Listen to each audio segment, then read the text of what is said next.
Medicine के विशेषज्ञ हैं वो डॉक्टर अंशुमान हमारे साथ जुड़ रहे हैं। खासतौर से कोरोना के पूरे दौर में उनके साथ बातचीत हुई और कई बहुत यूजफुल टिप्स आपके लिए उन्होंने दी हैं। डॉक्टर रंजीत सिंह हमारे साथ जुड़ रहे हैं लंदन से, रेस्पिरेटरी डिजीज के खास तौर से विशेषज्ञ हैं वो, और डॉक्टर सतीश रंजन हमारे साथ जुड़ रहे हैं जर्मनी से। आप सभी मेहमानों का बहुत स्वागत करता हूं। डॉक्टर साहब, सबसे पहले तो मैं ये समझना चाहता हूं, डॉक्टर अंशुमान आपसे मैं इसलिए शुरू करना चाहता हूं क्योंकि हिंदुस्तान के संदर्भ में हम बातें कर रहे हैं। चाइना में जो दिखाई दे रहा है, हिंदुस्तान में उसका इंटरप्रिटेशन हो रहा है। आपका इंटरप्रिटेशन अगले 30 सेकंड सर।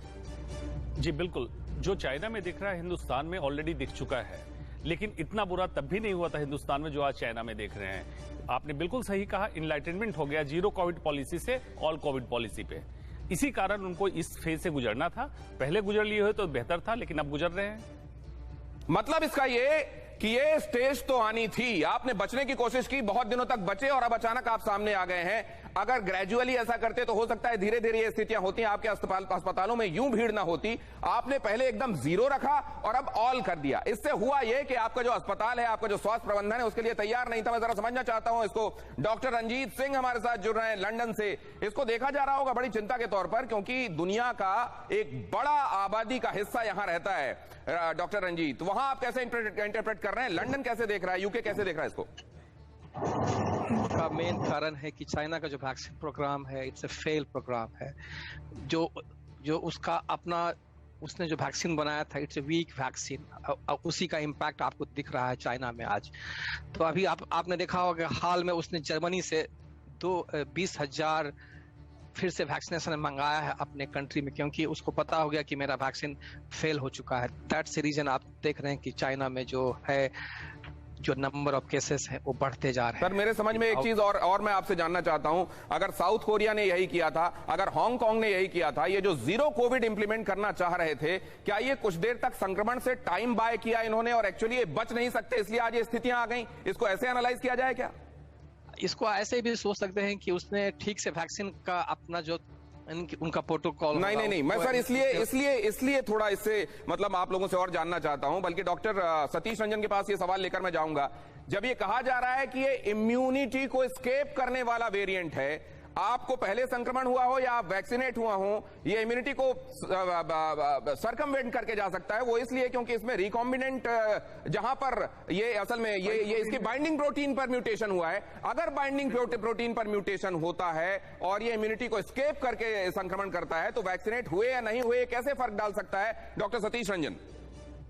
देखिए, जब ये नए वेरिएंट में अभी क्या है, ओमिक्रॉन जब से आया है तो इसमें एक रेयर म्यूटेशन है जो कि स्पाइक प्रोटीन में म्यूटेशंस हो रहे हैं, और इसके जो फर्दर सब वेरिएंट है उसमें भी ये म्यूटेशन है जो कि इम्यूनिटी को स्केप करते हैं। चाहे आप नेचुरल इन्फेक्टेड है, आप में एंटीबॉडीज है या आप वैक्सीनेटेड है, दोनों सिचुएशन में ये सर्कमवेंट कर जाता है। लेकिन इसकी डिजीज सिवियरिटी जो थी वो बहुत कम थी पहले। जो अभी नए वेरिएंट है उसमें कुछ और जो नए एडेड म्यूटेशंस है, XBB में कुछ म्यूटेशंस है। और चाइना में एक प्रॉब्लम जो बहुत बड़ा प्रॉब्लम था कि चाइना में नेव पॉपुलेशन जिसको हम बोलते हैं, जो कि अनएक्सपोज पॉपुलेशन बहुत ज्यादा थी। उनकी जीरो कोविड पॉलिसी की वजह से और उनका पुअर वैक्सीनेशन की वजह से नेव पॉपुलेशन बहुत ज्यादा था। और ये नए वेरिएंट जो इम्यून स्केप मतलब सर संक्षेप में मैं अगर अपने दर्शकों को बताना चाहूं, आप जो लोग कह रहे हैं वो ये कि अगर कभी इन्फेक्शन हुआ है या वैक्सीनेट आप हुए हैं तो बीमारी से नहीं बचेंगे, लेकिन बीमारी की वजह से फैटेलिटी या सीवियरिटी से बच सकेंगे। लेकिन चाइना में क्योंकि ये नहीं है इसलिए बीमार ज्यादा हो रहे हैं, और उनमें क्योंकि ताजे बीमार हो रहे हैं, कहीं किसी तरीके की कोई सुरक्षा और इम्यूनिटी नहीं है, इसलिए वो प्राणघातक तक हो रहा है। अगली अहम खबर बताता हूं और उसके बाद डॉक्टर अंशुमान आपके पास वापस लौटने वाला हूं। कल पीएम कर सकते हैं मुख्यमंत्रियों के साथ बैठक, कोरोना पर बैठक के लिए समय अभी तय। और क्रिसमस भी ध्यान रखिए क्योंकि इस समय गैदरिंग ज्यादा होती है, लोग जश्न के लिए या धार्मिक वजहों से एक जगह पर ज्यादा इकट्ठे होते हैं। अब 21 दिसंबर अगर मानते हैं आप, अगर आप 10 के बजाय 21 दिसंबर मानते हैं और इसको 20 दिन आगे ले जाते हैं तो ये 10 जनवरी दिखाई देता है, और इसको अगर आप 35 दिन बाद एनालाइज करने की कोशिश करते हैं तो ये 25 जनवरी दिखाई देता है। और इस दौरान भी ये न्यू ईयर, क्रिसमस या मकर संक्रांति आप एक साथ देख सकते हैं। हिंदुस्तान की वो जगह है जहां जमावड़े होंगे और जमावड़े की वजह से सोशल डिस्टेंसिंग एक तरीके से ताक पर रख दी जाती है।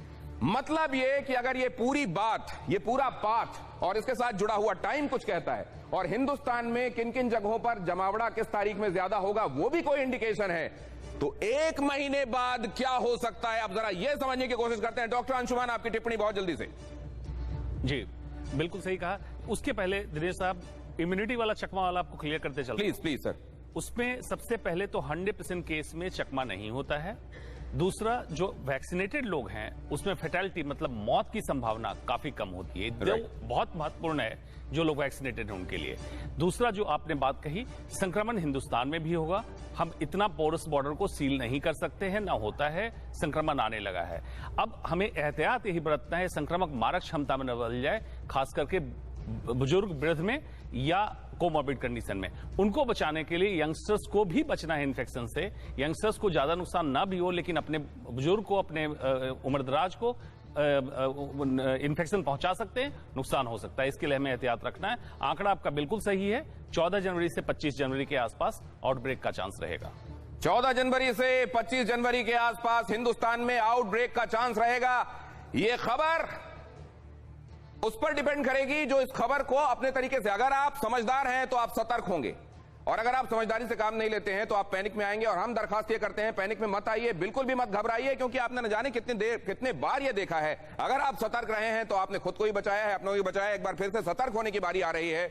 आज से आप महीने, 1.5 महीने तक बेहद ज्यादा सतर्कता बरतें, ये TV9 भारतवर्ष आपसे गुजारिश करता है। अगली अहम खबर आपके सामने रखता हूं। चीन के अस्पताल से आया विचलित करने वाला वीडियो। चीन के